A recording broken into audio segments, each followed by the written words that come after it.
Okay, good evening, everyone. My name is Linda Grosef, Program Director for Vision Loss Alliance. And with me this evening, we have Vicki Lowry. Hi, everyone. And Hello. also Miriam. Hello, everyone. Hi, Miriam. Thank you for joining us. And just a reminder, this program is being recorded. We ask for everyone to please mute yourselves, and we will begin shortly.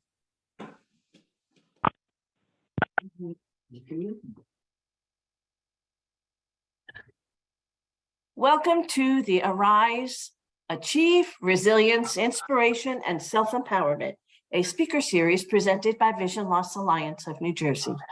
Tonight, we welcome Sam Seavey, founder and creator of The Blind Life.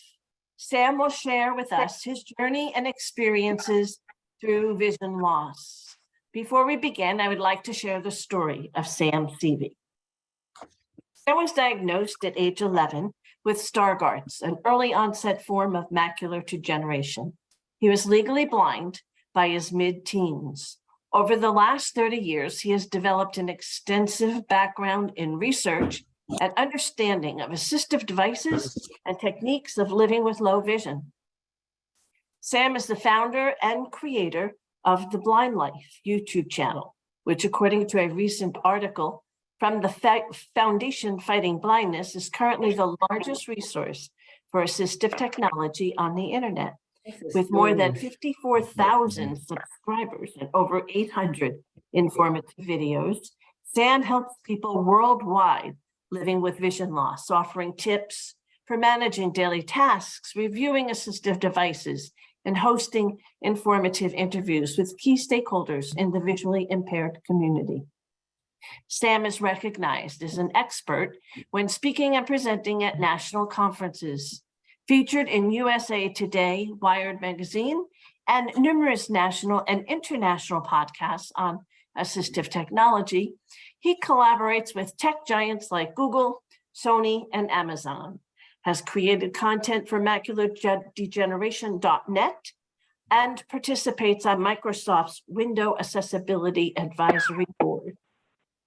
Sam currently manages the 8C program at a nonprofit where he provides training on assistive devices, ranging from low-tech items like simple bump dots and magnifiers to phone apps and assistive computer software.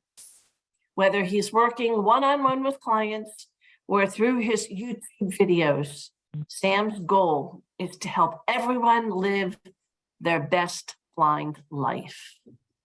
Before we move on to Sam and his journey, let's review our Zoom protocol for the evening. We ask that you hold your questions until Sam opens the floor for questions. When you ask your question, please use the raise your hand feature. For those of you who dialed in, the raise your hand feature is *9. *6 will mute and unmute you, giving you the opportunity to ask your question. Using a computer, Alt-Y is the raise your hand feature. Alt-A is the mute and unmute command. If you're using a Mac, use Option+Y, the keyboard shortcut to raise or lower your hand, Alt+A to mute and unmute yourself.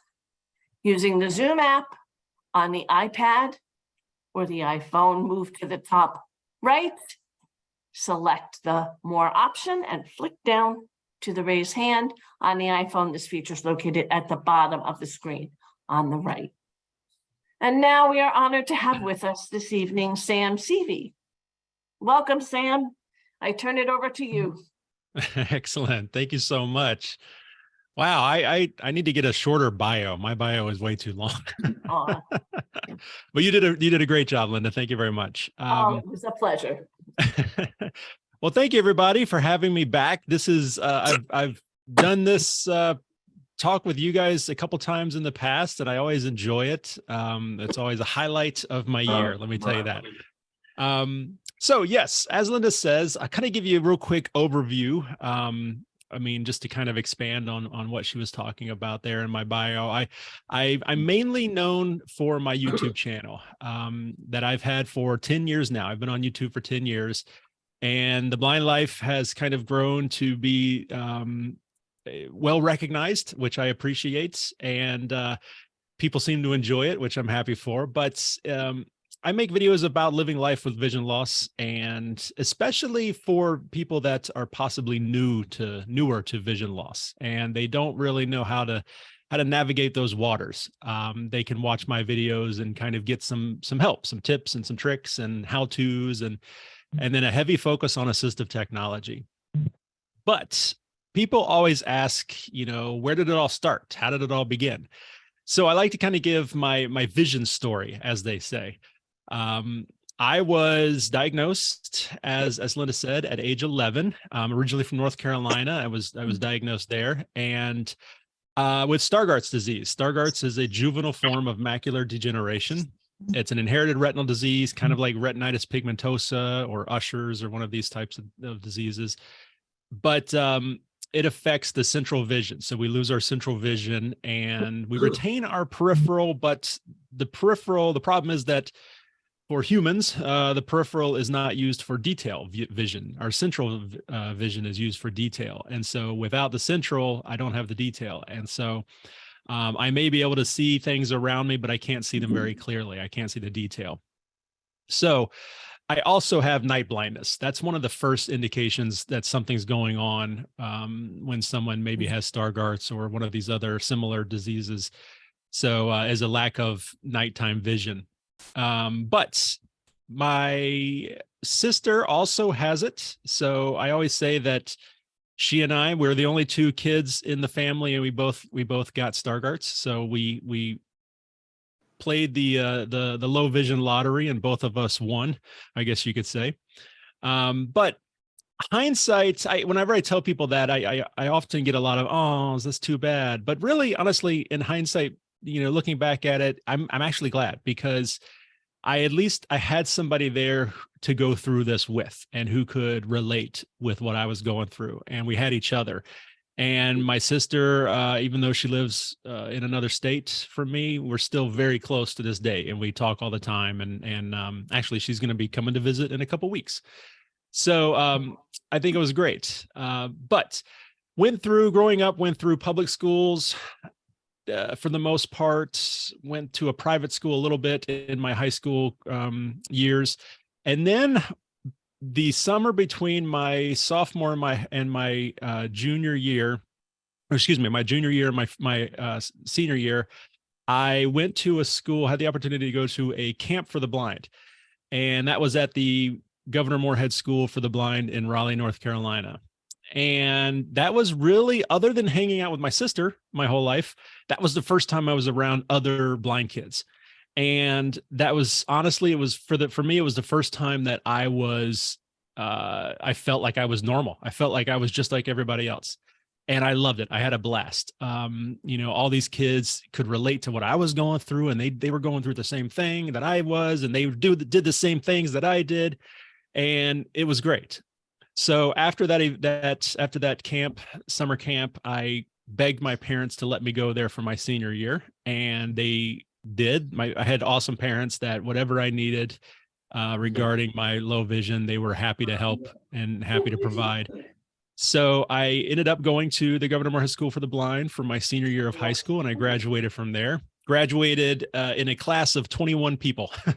Okay, let me put And, a line color. Right. Yeah, and it was great. I loved it. So I'm a big fan of schools for the blind. I'm a big proponent. I mean, obviously they're not for everybody, but I had a wonderful experience. So continuing on, Stargardt's is a degenerative disease, obviously. So my vision continues to get worse. It will always continue to get worse. Eventually, and after high school, I had odd jobs here and there. I worked in restaurants, but it always seemed to get to the point where my vision kind of caught up on me, and I wasn't able to do the job anymore because the vision had gotten so bad. And so I would look for something else. I always said, okay, well, this isn't working anymore. What else can we do? What can we do now? Let's find something else to do. I did a lot of crazy jobs over my couple of years there, my 20s. I worked at several restaurants. I actually ended up at one point was a cake decorating instructor. I was a certified Wilton cake decorating instructor, and I taught people how to decorate cakes at a Hobby Lobby near my house here. That was a lot of fun. Had a little cake decorating business there for a little while. But it was, once again, it got to the point where my wife was doing all the detail work on the cakes for me because I couldn't do it anymore. And so once again, I decided I need to shift gears. I need to find something else. I don't like to not have anything to do. I've also always been a creative person throughout my life. In fact, going through middle school and high school, I was really good at art, and I actually thought I was going to go into the comic book industry, creating comic books. I love drawing comic books, superheroes, big muscle villains with, crazy characters. But once again, the vision had a different plan for me. And so, but I still had that creative side to me that I wanted to, that itch, you could say, that it needed to be scratched. And so when I was working in the restaurants, sometimes I would get to work in the dessert area, and I would get to make the desserts. And I loved that. And then when I got into the cake decorating, I loved that because it was that creative side of me could come out, and I could make some really cool creations. So eventually I was out of work. This was the late 2010s. So it was probably about 2010 actually. And I was at home. I was a stay-at-home dad at this point. My wife has a fantastic job. And so when my daughter was born, it just made sense for me to stay home with her while my wife went back to work. And I love my daughter to death, but she's, as a toddler, she wasn't the best at conversation. And so I was really bored. I wanted something to do. So it was around the same time that I got my first Android phone. And I was on YouTube trying to learn everything I could about this phone, how to do all the cool stuff that I knew Android phones could do. And there was one channel that I loved watching because this guy he showed me everything I wanted to know about the phone. And then one day this gentleman announced that he needed somebody to take over making videos for the channel because his business, which was an actual brick and mortar store selling phones, was really taking off, and he didn't have time for the channel anymore, the YouTube channel. And so I thought, you know what, maybe I could do that. That seemed like a job that I could tailor to fit my particular needs with my low vision. And so I applied for the job. I submitted a couple video examples, and I guess he liked me and he hired me. And so in 2010, I started making videos on YouTube for this channel, but just about Android phones. And it was a lot of fun. I did that for about 3 years. And then eventually one day first I should tell you, at the time I was using a Geordie wearable device as a CCTV. I don't know if anybody remembers Geordie back in 2010, 2011. Geordie was a wearable. You could wear it on your head as a headborne wearable device, but you could also get a stand that the headset would sit into, and it would point down to the XY table, and it would turn it into a CCTV. So that's what I was using for my CCTV. So I duct taped my camera to the Geordie pointing down at the XY table, and I would record through that camera while I was looking at the phone on the big monitor down underneath the Geordie. And so that's how I made my videos. So I absolutely tailored it to fit my needs. And nobody ever knew. Nobody watching the videos ever knew that I was using an assistive device in order to make these videos. But so I did that for a couple of years and had a blast doing it. And then one day I was just kind of messing around on YouTube, and I thought, hey, let me search for Stargardt's disease just to see what was out there. And there really wasn't. This was 2013. There wasn't any videos. I think there was a few medical videos, doctors talking about the disease and the clinical side of it, but I wasn't really interested in that. I was really looking for people living with the disease like I was, and learning how they were doing it and what tricks I could learn from them. And there wasn't anything out there, honestly. There was maybe like 1 or 2 videos. So I thought, you know what? I should start my own channel. I've been making videos on YouTube for a couple of years now. I've got the cameras, I've got everything. I know how to do it. I should start my own channel. And so I did. So December of 2013, I started The Blind Spot, which was the name of the channel at the time. The name was an homage to my vision impairment. With not having central vision, I've got a giant blind spot. So it reflected that, but it also, I wanted my channel to be a literal spot on the internet where people could come and learn about vision loss, low vision, blindness, all of that. And so I launched the channel and started to make videos. And at the first, I didn't have any kind of plans to grow a channel. It was literally just a hobby. It was something fun to do on my days off. And I mean, I would go weeks between making a video. I didn't have any kind of schedule or anything like that. And I always jokingly tell people that, you know, you can go back and watch those videos. They are still on YouTube. They're on my channel, but I don't recommend it because they're pretty terrible back then, because I was brand new to YouTube as far as making videos about myself. So they're not very good. But slowly over time, the channel continued to grow. It was very, very slow at first. I probably hit about 1,000 subscribers in 4 years at first. And so, but I kept plugging right along. Eventually the name changed. It changed to The Blind Life, and better reflects what the idea of the channel, you know, sharing my blind life and helping people improve their blind lives. As the channel grew and the more emails and comments and things I got from people talking about how helpful the channel is and the videos are, I decided, well, you know, maybe this could turn into something. You know, if I kind of take it seriously, I could maybe grow it into something. And so eventually I did. I got on a schedule. I post a new video every single Saturday at 10 a.m. every week, new video at 10 a.m. on Saturdays. And I also narrowed my focus. And this was probably around 2016. 2016, I started working as an AT program manager at a nonprofit. And so all of a sudden, I found myself surrounded by amazing technology and assistive devices and softwares and apps and all this kind of cool stuff. So I instantly had a lot of things that I could make videos about. And so I started to do that, because I'd been using assistive technology, video magnifiers, monoculars, all that kind of stuff since I was in elementary.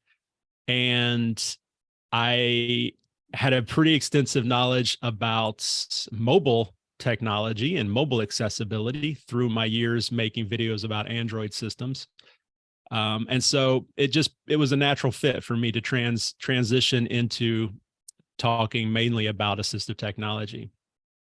And so I made a couple of videos about that, and everybody really liked them, and that encouraged me to keep on going with that topic. And eventually I got to the point where I was reaching out to the companies and saying, hey, you know, send me your headset, or send me your whatever, your cane, and I will make a video about it. And then as it continues to grow, get to the point where the companies are actually reaching out to me now and just sending me stuff.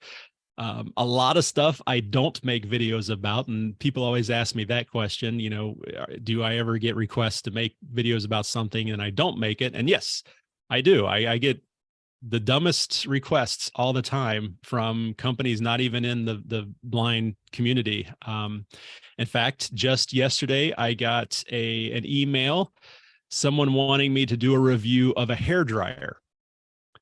And I'm like, well, number one, I don't have any hair on top of my head. I'm pretty bald up there. And number two, that I only make videos about products for the blind community. So if it doesn't have to do something with the blind community, then I'm not going to make a video about it. Last week, somebody wanted me to make a video about a soap dispenser that just sits on your sink, just a regular soap dispenser. And I'm like, okay, no, thank you. But I have made a ton of videos about all types of assistive technology. So if there's something that you're considering getting, or you're interested in, chances are I've made a video about it. So you can go to my YouTube channel, youtube.com/theblindlife, and do a search for that product. And chances are I've got a video about it. And all my videos are 100% honest. I've been an AT trainer long enough that I know I can pick out the pros and the cons of a product pretty easily. I know what works. I know what doesn't work. I know what is a good feature and what is not going to be a good feature nobody's going to use. So I make sure to tell people that in my videos. I just launched the Blind Life podcast. People have been asking for that for a long time. So that is finally coming. It's actually something I was working on today, and I will continue to get that underway. It's mainly going to be audio versions of my videos.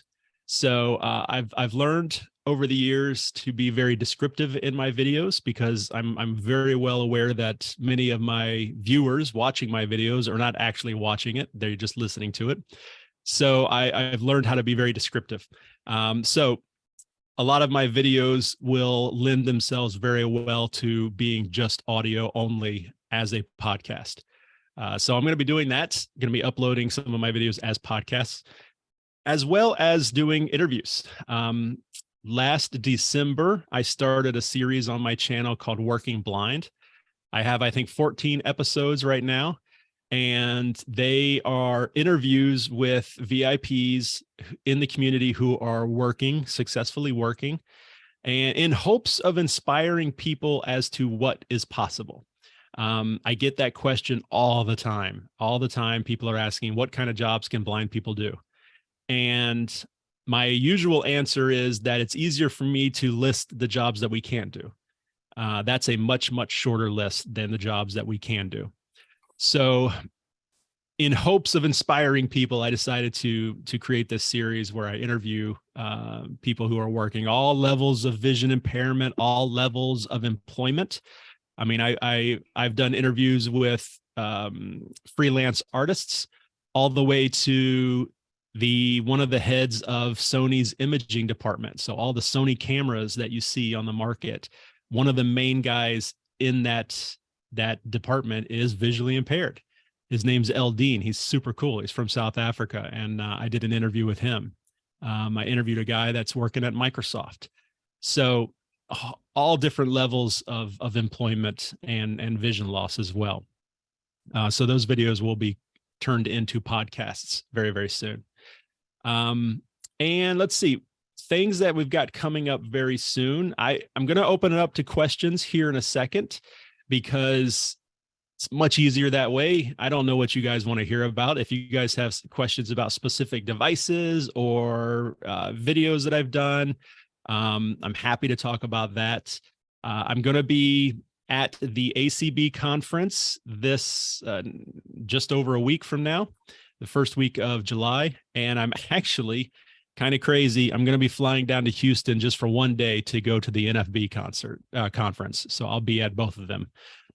So if you guys are going to be at either of them, I look forward to seeing you. Definitely stop by ACB. I'll have a booth, and I'm going to be selling some of my low vision and blind themed t-shirts that I sell through my YouTube channel. So that'll be a lot of fun.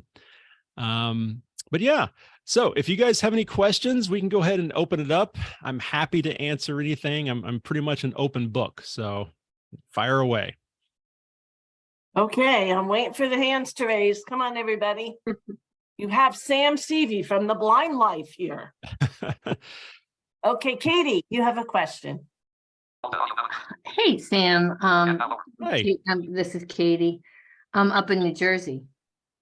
And this is my first time getting on this site.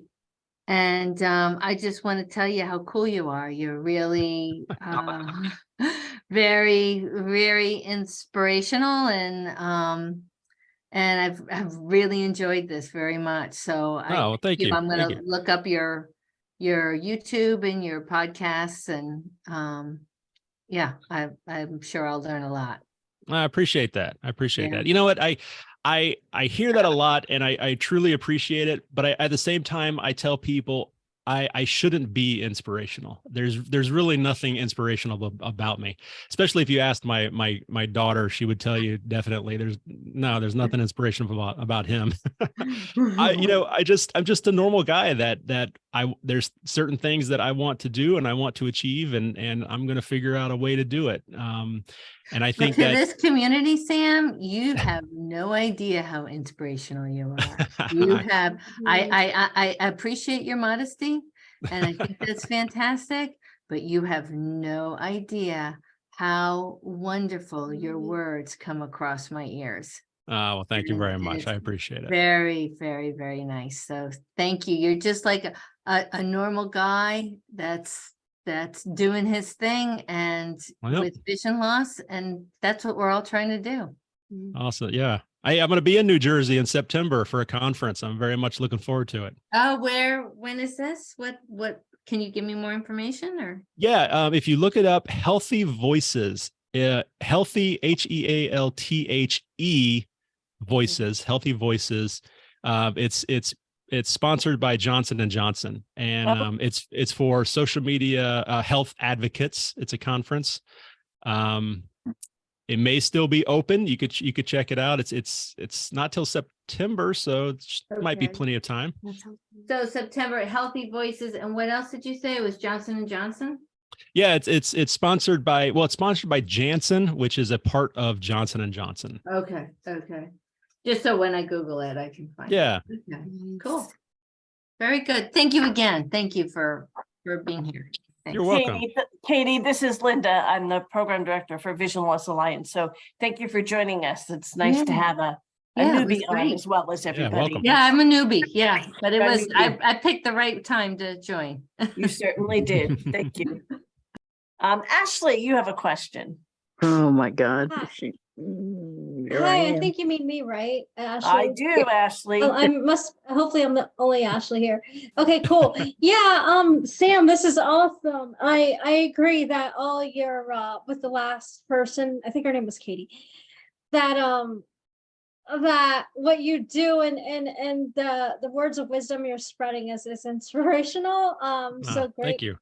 Yeah, that's awesome. Now, did I hear that you still have a little bit of vision as you're running these videos? That's a visual medium? Yes, yeah. So I have my current acuity, well, I should say last time I had it checked was 2400 in my left eye, 2850 in my right eye.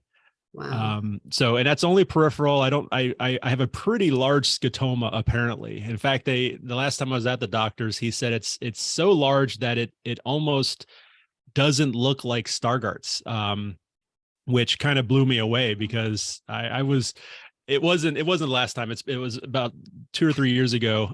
He said that, and I was like gobsmacked because I've had Stargardt's my whole life. I identify as a Stargardian, and I was like, no, don't tell me I don't have Stargardt's.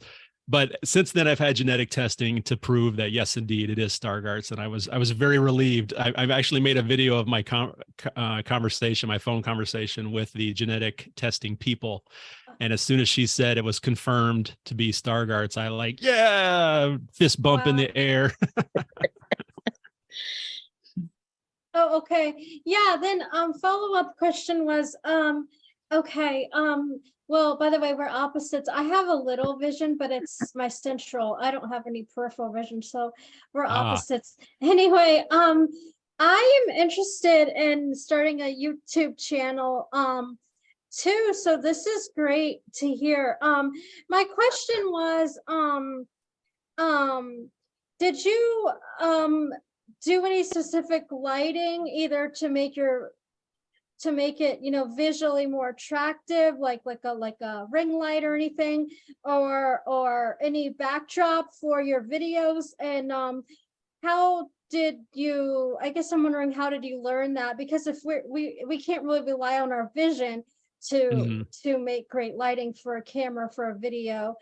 And also my second question was your podcast in regard to working age blind people sounded wonderful because I'm of working age, still looking for employment. So I just wanted to know if you could share how to find your podcast, like what it's called, and if it is it on Spotify or where might we find your podcast? So those are my Sure. questions. Thanks. Sure. Well, let me answer the podcast one first. So I haven't even uploaded my first episode yet. I literally just got signed up with the host and everything.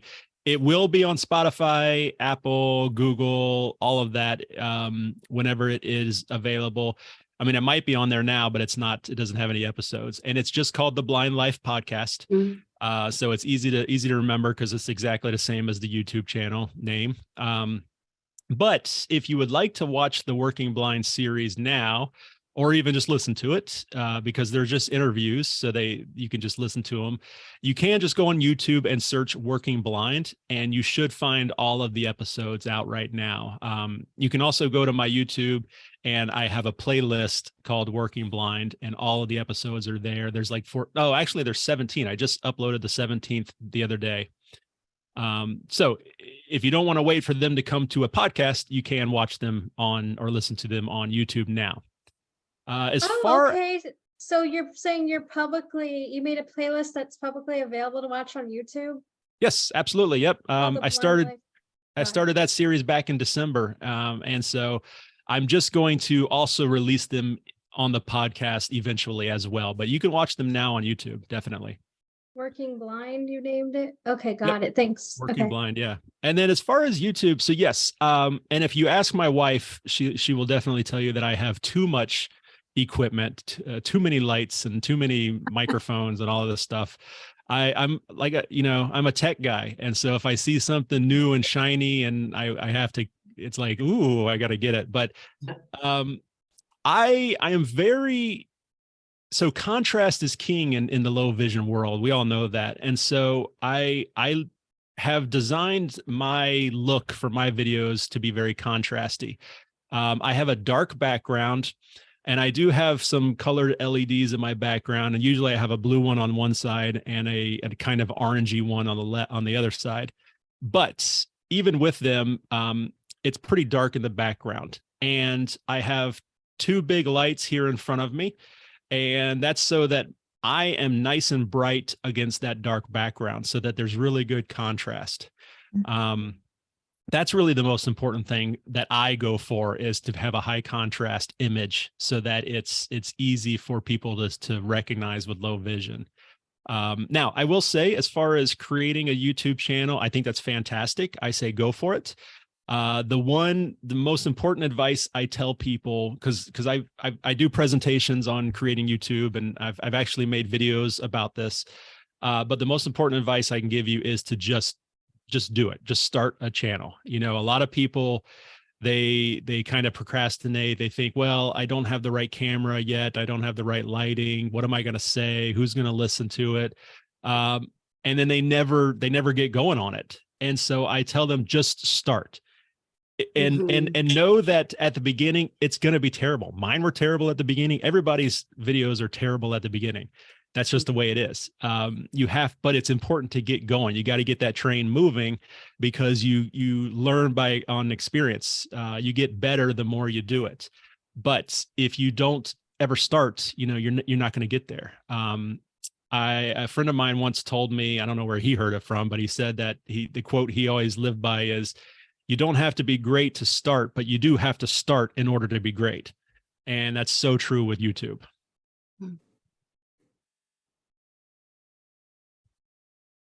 Good point. Tracy, did you have a question? Yes, can you hear me? Yes. Yes. Okay, great. Hello, Ashley. Sam. Hello. Hello. Thank you so much for speaking to us. I have to share with you, I also am a Star Guardian. Star Guardian? I've never heard of that before. Oh, yeah. Awesome. Congratulations. Yeah, okay. But I have quite a sense of humor, and I have not always been like this. I haven't lost vision. It's been 13 years for me now.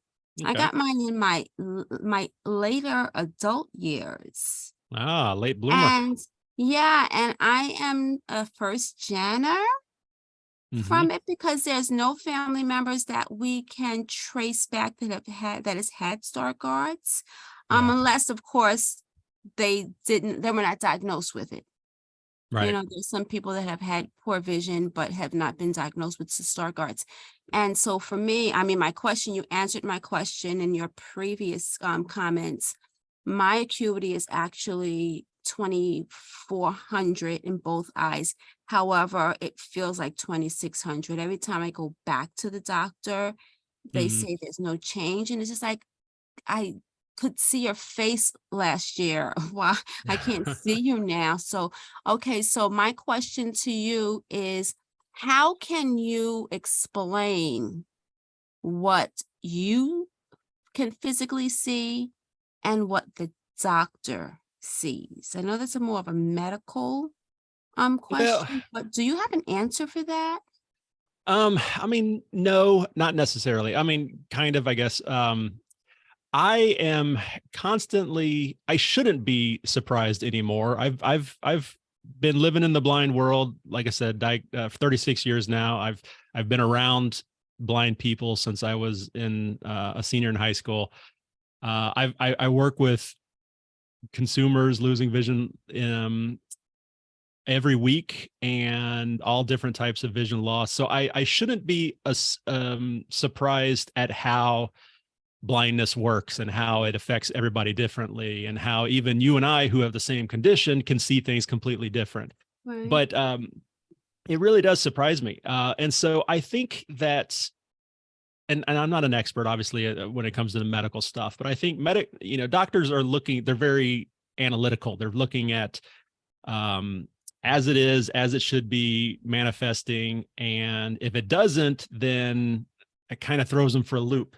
Mhm. But we're like, I don't know. I can wake up in the morning one day and see better than I did yesterday, but then Right. tomorrow I'll be back to the way I was. Right. I don't know. I just worked with a guy the other day, and he said that he gets up in the morning, he can't see anything relatively, but then he'll watch a couple movies, and watching the movies help him relax his eyes. And then after he watches a movie or two, he can get on his computer and he can do his bills and stuff for a little while, but then he's got to watch another movie to kind of reset his eyes. Wow. And I jokingly, I was like, I think you just want to watch movies. I think you're just looking for an excuse to watch movies. But that's what works for him. So I don't know. I will say, if you ever are trying to explain your vision impairment to somebody, whether that is central vision loss like we have, or even peripheral vision loss, I made a video called "How I See with Stargardt's / Macular Degeneration." I And posted it already. okay, good.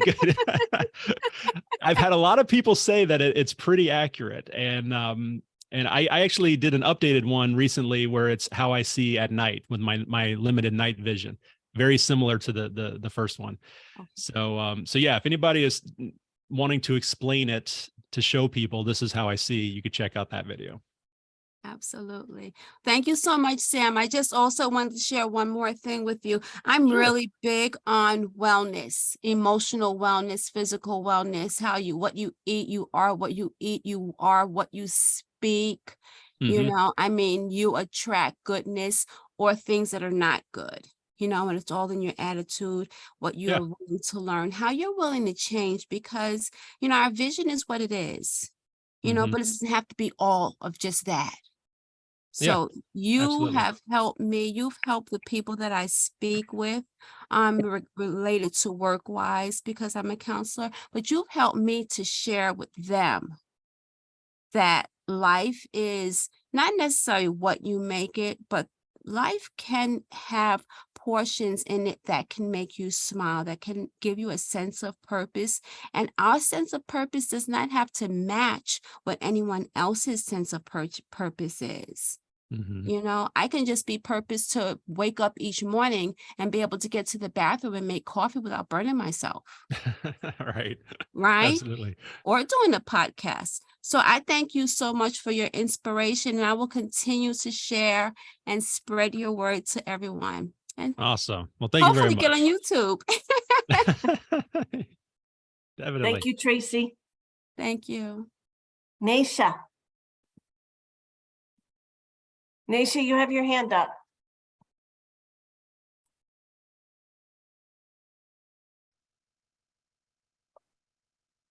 Naisha, Hi. do you Hello. there you Can go. you- I'm so Hi. sorry. I was trying to get it unmuted. I apologize. I'm No sorry. problem. No problem. You're good. We hear you loud and clear. Okay. I want to agree. Your story is inspiring, and I want to say thank you because it's like it's not just inspiring, but it's active.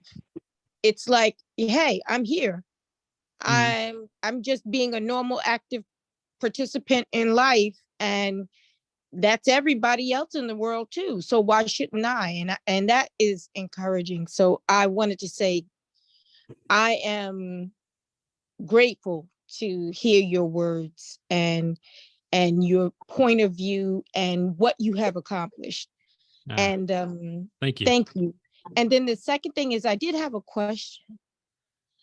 Sure. It's concerning the health conference that you spoke about. Yes. So I belong to a group called Eye to Eye, and my group leader, he had made a suggestion to our group because we have monthly conference calls. Mm-hmm. And he had a great question because he said well, he identified something that is a problem, right? So if you have had vision and you're losing your vision as a a young teenager or you know a Yeah. person who has already had vision, and you're losing your vision through whatever means or whatever. My condition is retinal detachment. I'm a type 1 diabetic, and I'm older, so I am healthy and I try my best to stay healthy, but no matter what, you're still going to be affected by your disease. Mm-hmm. And so that's just a little background. So here's the question, Connor. So he posed this question, and he said, when you go to the eye doctor and you're sitting in that chair, and I'm rephrasing it, but I'm trying to get it the best way that I can remember. He asked, he said, Sure. and they tell you, the doctor says, okay, you're losing your vision. And then they just walk out the room and you're sitting there like, well, what's next? What's going on? What do I do? What are the steps I can take? And they don't give you any steps. So he said, he asked us, he said, what would you suggest that some of the tools be that maybe possibly the doctor's office or a doctor or someone can offer you, like a starter kit, Yeah. you know, somewhere where you can, it's like all the information is gathered and this is how you start, instead of just walking out feeling like, oh, I have to walk out of here and sit in a chair for the rest of my life and not move. So Right. that's kind of like the question. Like, have you ever thought of, because you talked about health, which is great.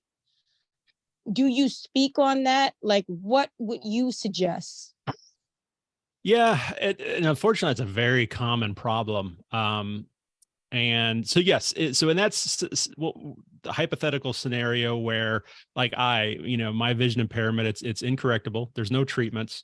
So if I go and they tell me, all right, you have Stargardt's, this is your projected vision loss over time. Thank you very much. Have a great day. Yes, at the very least, they should have some type of pamphlet or a resource list for your area, both locally and then nationally, for places to go and get information. Low vision clinics, assistive technology specialists for an evaluation, an independent living skills trainer or specialist for an evaluation, independent living skills person that can come out to your house and mark your appliances and, make things high contrast and all of that. If you need some training like in Braille or orientation and mobility, then at the very least, give you some resources of where to find that information. Now, unfortunately, they don't. A lot of them don't. And people like where I work, the nonprofit where I work, we're slowly trying to change that by reaching out to these doctors and saying, hey, we're here. Tell your patients about us. This is the services we offer. But the best thing I tell people is you've got to be an advocate for yourself. You've got to ask the questions. Okay, I understand that you've done everything you can, but what else is there? And if they can't help you, then go to the internet. Google what's here in my area. I've got a buddy named James who is working on a website that will be a one-stop resource for, or one-stop shop for resources, where you can put in your zip code and it will spit out all the local resources in your city, in your state, national resources. You can click on one and it will have their contact information and email and phone number and all that. So there's people that are trying to create that. Some of the national organizations like NFB and ACB and Foundation Fighting Blindness and AFB and all these, they have great resources on their website as well. So I tell people, go to the internet and search for these things. The problem is, if you don't know what's out there, you don't know where to search. So it's kind of a tricky thing. But ideally, the doctors would have some kind of information for you. Thank you.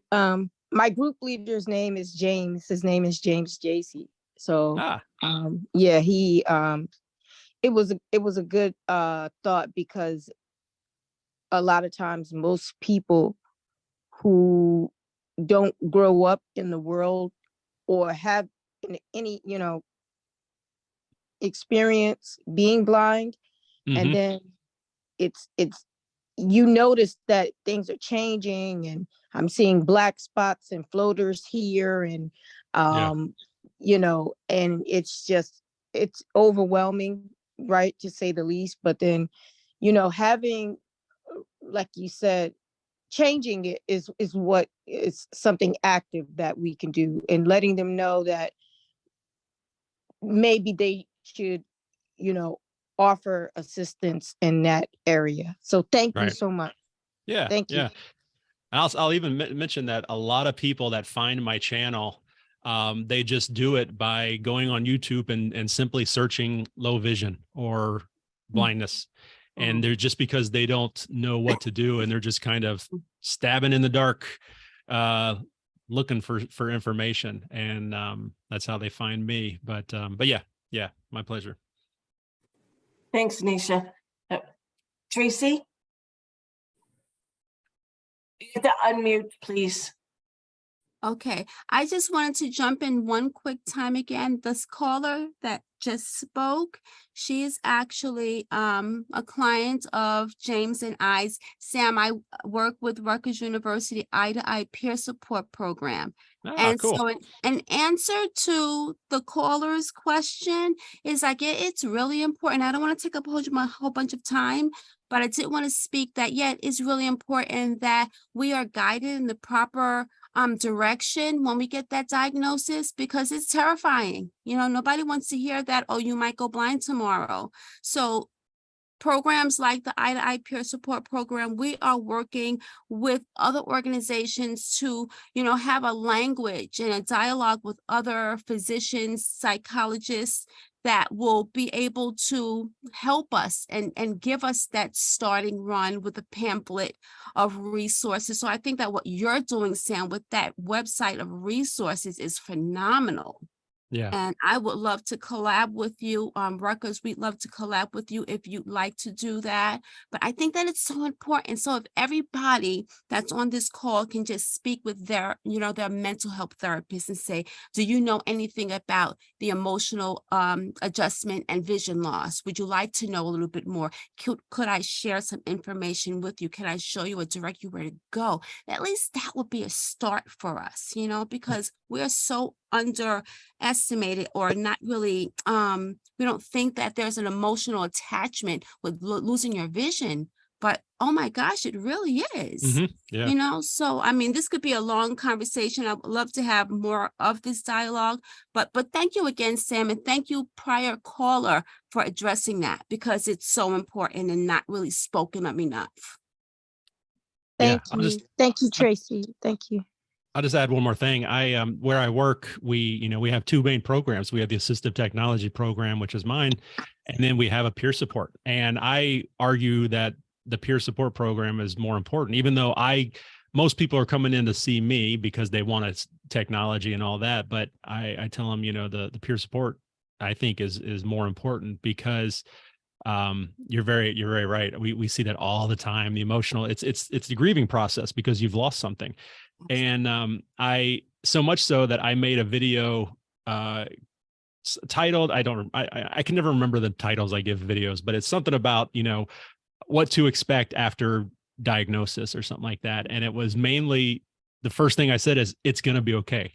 It's going to be okay. There's a lot of emotion right now. There's a lot of confusion, a lot of fear.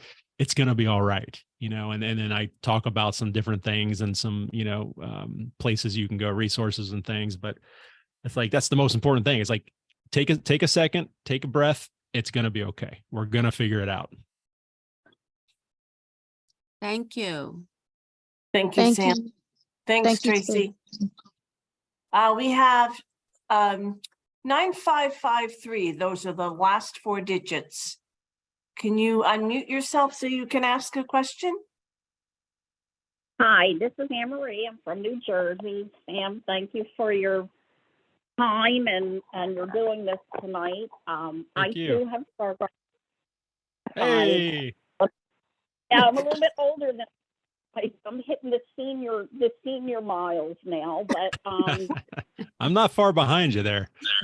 I would say that doctors used not to say anything. Most of my care has been through Wills Eye in Philadelphia because I'm in South Jersey. And now they say, and I always find it funny, now they say, well, do you have a support system? Do you have a group that you're involved with the blind? So they know there's something out there, but it's like they're on Jupiter and all the agencies and support systems we might need are on Mars and they don't know how to get there. Yeah. I too have there are 7 of us, 2 of us have Stargardts. And the way the doctor explained to us, because when we did genetic testing, my pictures of what they saw were atypical and my sisters were more common, and there's 10 years between us. And they said, when it was all said and done, yes, you have Stargardts. It's just not what we're used to seeing. We don't know if it's more scar tissue. We don't know why. And then my doctor said to me, think of this. You both have a cold, but one of you sneezing and the other one has a sore throat. And I thought, well, I like this, but I think they'll get better. They're just slow. They're scientists and they're looking at research and they're looking at teaching and learning, and you're just a vessel. It's terrible, but That's what I've found over the years. And my two questions are, you said you'll be in Houston. Is that at the National Federation of the Blind's convention? Yes. Yeah, I will be there for, I'm sorry, go ahead. Go ahead. Will you just be selling product or will you actually be presenting? So I am just going to be there on the 3rd, and I will be working at the Illume booth. Illume, ELLUME. They make an accessible COVID test that I did a video about, and they invited me down to hang out at the booth. I think I'm going to be there from 10 to 11 and 1 to 2, I believe. Well, I will not be at convention, but my sister will, so maybe she'll come by. And my Yeah. last question is, I have a close friend who, her sight loss is fairly new, and she's looking at a handheld magnifier, and she's trying to decide between 3, the Amigo, the Smart Lux, and the Ruby. Do you have any demos on any of them? All right. Finally, we get to some technology questions. All right. So I actually have the Ruby. I own the Ruby XL HD. Do you know, are you looking at the 5-inch versions of these?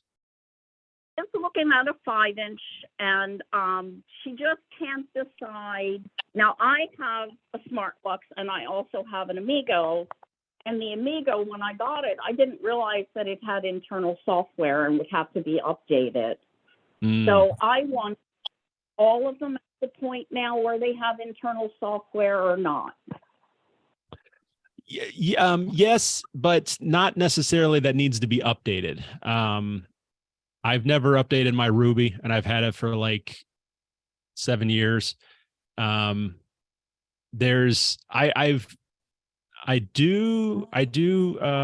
We have a Smart Lux at work. I don't know if I have a preference one way or the other between these 3. I would say they all have great cameras. They all have pretty good screens. The Ruby doesn't do distance viewing. I know that. I'm not sure if the Smart Lux does or not. If pricing is a concern, which I absolutely always think it should be, she could also look at the True Zoom. It's relatively new. I do have a video about it, but it's the cheapest one I know of on the market. Have you done a video about the Ruby or the Smart Lux? Yeah, a very old video about the Ruby, and I've done a video about, I believe, the 7-inch Smart Lux. I haven't done one about the 5-inch. Because I gave her a couple of links in an email, but it would be great for her to go and look and see what you have that's an actual demonstration. So I appreciate that. I'll share with her. Yeah, I have a playlist on my channel called Video Magnifiers, and I have one for CCTVs. So you can check that out, and that's all the videos I've made about those. Okay, well, Yeah. Thanks, Henry. Aaron, you have a question? Yeah, going back to what Tracy said. I can verify her statement. But a lot of people, nobody can handle when they're told you're about to go blind. Like Yeah. I've had that experience. How do you deal with that? Like from a doctor. Like what if your how do you tell people they're gonna go? How do you help people deal with blindness? I have no idea, man. Well, but how do you help people like prepare themselves for blindness? Like how do you mentally prepare them on a personal level? Yeah, well, there's like offer comfort. Yeah, hopefully you recommend some different organizations and groups, like the peer support programs and different things like that. Some people, we talk about talking to someone. I've got a good friend who's a therapist, and he's totally blind, and so he is in a unique position to help people deal with that, because he went through it at some point in himself. And so I tell people, it's perfectly fine to reach out and ask for some help and talk to somebody. But it's tough. They say that the going blind for a lot of people is the second worst thing that they can imagine. The first worst thing would be to lose a child, and then going blind is the second. And so I try to tell people. So one thing I do whenever I'm meeting with someone new, and the very first appointment, oftentimes they come in and they're really upset, and they're just, this is brand new to them. They maybe just got the diagnosis, and they don't know anything about the blind world because they've never lived in it. And so all they know is what they've seen on TV, and that's definitely not an accurate portrayal of what we are. And so I try to relate to them. I tell them, I give them my story. I tell them how visually impaired I am. And a lot of times I'm more blind than they are. So that helps them to kind of realize that, oh, okay, that's, I guess it's not that bad. But I tell them stories about my friend. I've got a good friend named Kenny who is totally blind. As long as I've known him, he's lived by himself in an apartment. He's worked at Domino's Pizza. He goes there several times a week, works. I was walking down a street one time in our town. It's a very busy street. And I was walking down the street on the sidewalk, and Kenny comes walking up, tapping his cane. And I was like, Kenny, what are you doing, man? And he's like, oh, hey, I'm just going to the grocery store. And so I tell him, I said, Kenny's not like a superhero or anything. He's just learned how to be blind. And they can do that too. It's just a process. You got to learn. You have to have somebody teach you how to be blind. Nobody knows how to be blind. It's something that you're taught. And once you're taught that, you can do whatever you want to. That's very true. Yeah, that makes sense. Yeah, but it is very, very hard, man. You're absolutely right. I can't imagine that. I'm glad I'm not a doctor and I don't have to have those conversations. especially when you teach them especially when you try to teach them accessible technology, they just refuse to learn how to use it. Some people do. Yeah, you're right. It's like a new beginning for them. Thanks, Aaron. Dee, you have a question. Yeah. Can you hear me? Yes. Hello. Good. Okay. My question is, I still have vision. I have, it's macular degeneration like, but it was caused by some medicine that I took. And I've been playing Mahjong. Do you know Mahjong at all?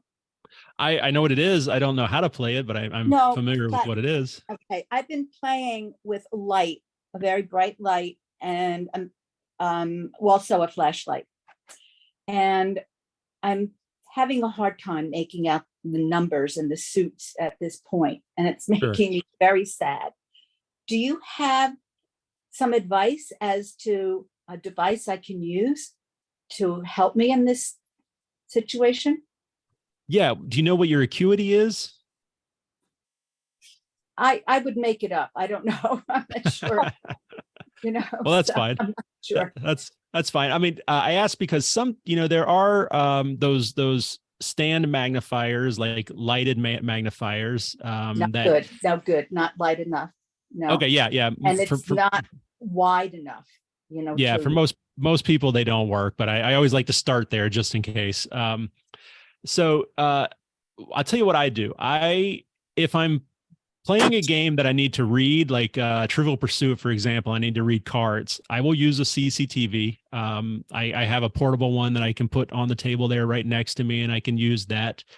But if it's a game that I can't get under a CCTV, like Scrabble, I use a wearable device. So I use either the Iris Vision or the Patriot Viewpoint, and they work really, really well for me.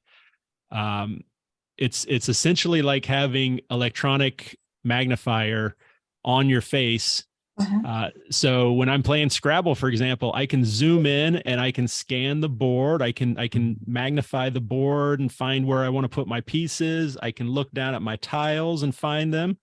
It's a little tricky laying my tiles down because you don't have any depth perception when you're looking through a camera like that.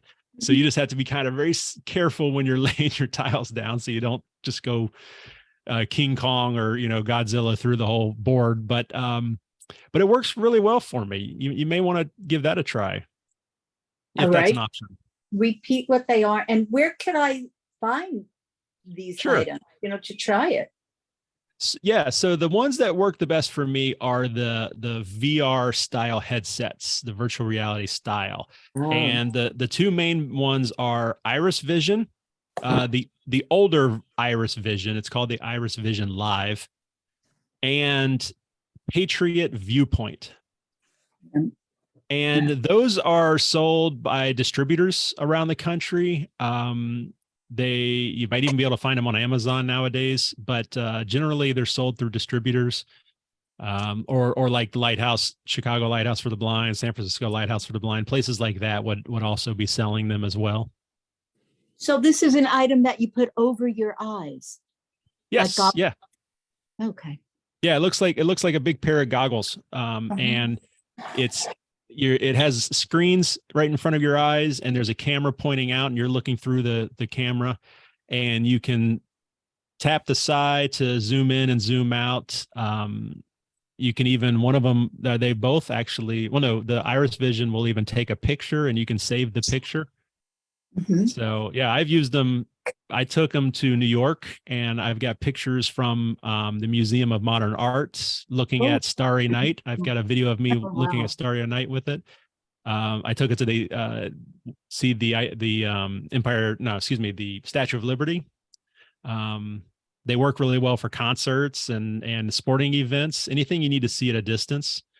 But I also just wear them whenever I have family over and I'm sitting around a table or just having a chat. I can zoom in and actually see their faces. So Iris Vision, and repeat the second one. It's called the Patriot Viewpoint. Okay. Patriot Viewpoint. Okay. Yeah. How much does it cost? Elsa and I can give you some names of these items as well. Okay. Yeah. thanks. And we'll connect you with the videos where Sam Okay. Sam can review them. Great. Yeah. Thank you. And the price is between $2,000 and $3,000. They're not cheap, that's for sure. Yeah. But you may be able to find one used or a discount. A lot of times these companies, especially around like Christmas time or Black Friday, they'll do really good discounts. So Thanks. yeah. There's two questions in the chat. So Tracy messaged, what about the Enkenbach double lens glasses? Tracy, you want to Eschenbach? embellish on that? Unmute yourself, please. Okay, so I have a pair of glasses by Eschenbach, Mm-hmm. and they are literally like they're a pair of glasses, and then just maybe an inch in front of those glasses is another set of lenses. And you I think dials that- on the side. Yeah. Yep. I use they're- them for TV mostly. And that's generally what they're called. They're referred to as TV glasses. Okay. Yeah. Do they work for you? You know what? They are just barely working for me now Mhm. because the central portion of my vision has enlarged, the loss Yeah. has enlarged, but the peripheral is so weak that, it's not really helping that much. But I've gotten so used to being more audible than visual these days. So like looking at TV is not really that important to me. I'm rather listening to what's going on, what's the dialogue, or using the audio describe. But every now and then I try to entertain myself and put the glasses on, of course, when no one's around, because they're not the most in vogue in fashion glasses to wear. I'm sorry.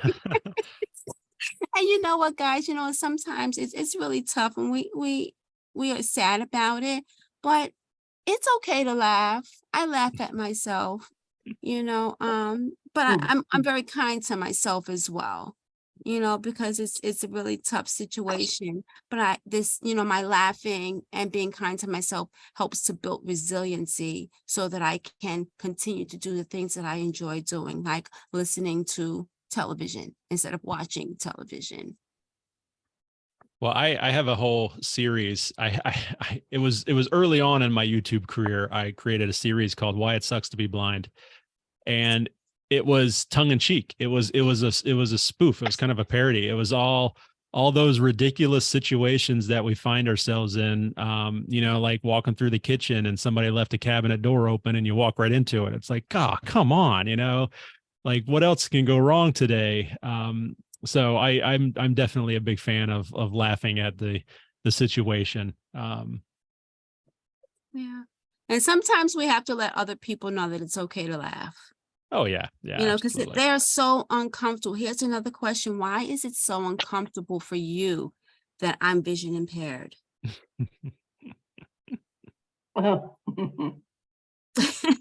It's tough. It's tough. Sam, thank you so much for this conversation. You have helped us and have inspired us so much. Your information that you continue to share has been so great and appreciated. Thank you so much. Good. Well, I appreciate it. And Thanks, thank you, Tracy. Linda. Oh, you're welcome, Tracy. There's another question in the chat, Sam. Sure. It's from James JC. Would you consider sending your videos to eye clinicians' offices to inform them of the mental health issues and supports for them and their patients? Yeah. I have done things like that before. I've even printed up like flyers and dropped those off, sent them out to clinics and things like that, just to kind of let them know, hey, my videos are there. It's a resource. It's free. It doesn't cost anything. If you have any questions, let me know. And I do get a lot whenever I go to these conferences. I do have a lot of specialists and people, doctors and things like that recognize me. So slowly we're making progress. It is much better now than it was even 5 years ago, probably. So we're getting there. Yeah. Being with Vision Loss Alliance for a long time, most people find out about us either through the Commission for the Blind, which is the New Jersey state agency, or they Google on the internet. And once they get connected with one agency, then we spread the word. Like, that's the first thing I do when I talk to people, is I tell them register with the commission, there's Eye to Eye, call our friend Tracy.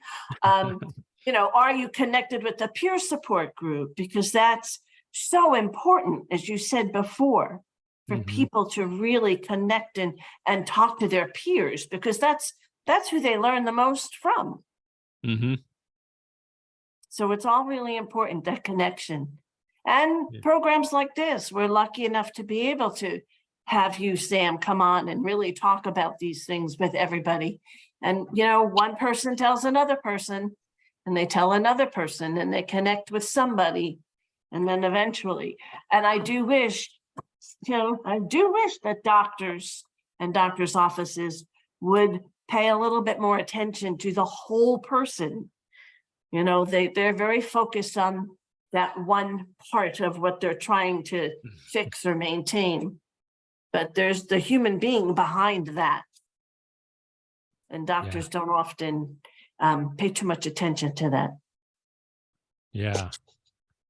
So it does take videos and people like you to come on and really give people a lot of great information. Aaron wants me to be quiet now, so he has another question. Go ahead, Aaron. No, I'll just say I would like to connect. I want to connect with Tracy. You think you and also can email me or contact information one of these days. I would like to catch Tracy. Oh, yeah, I'll give it to you tomorrow. All Don't right. worry, Aaron. Sorry, Sam. No problem. Stealing your fire over here.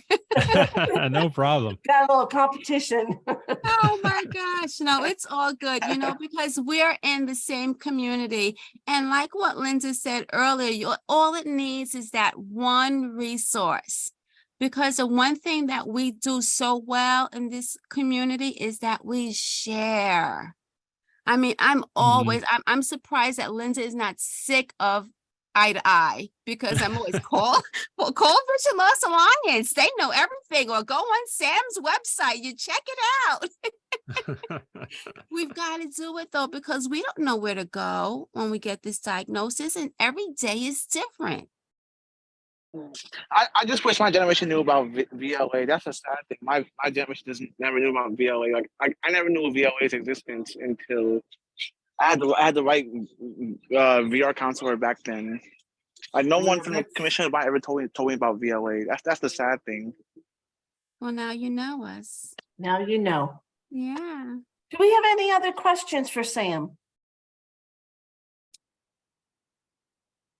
Well, Sam, as always, you are a pleasure to have on our, Stacy has the question before we wrap it up. Stace, we're going to wrap it up. So come on and ask your question. Well, it's more of a comment than a question. Sure. One of the times I went to my eye doctor, which is a retinal specialist, my mom said that there is a pamphlet that says Vision Loss Alliance of New Jersey, but it was the old name. It was in because they have like a area where it's like pamphlets and that, like near the counter. Well, that's nice to know. It's Omni Eye Care. Thank you, Stacy. Is there anything you want to ask Sam?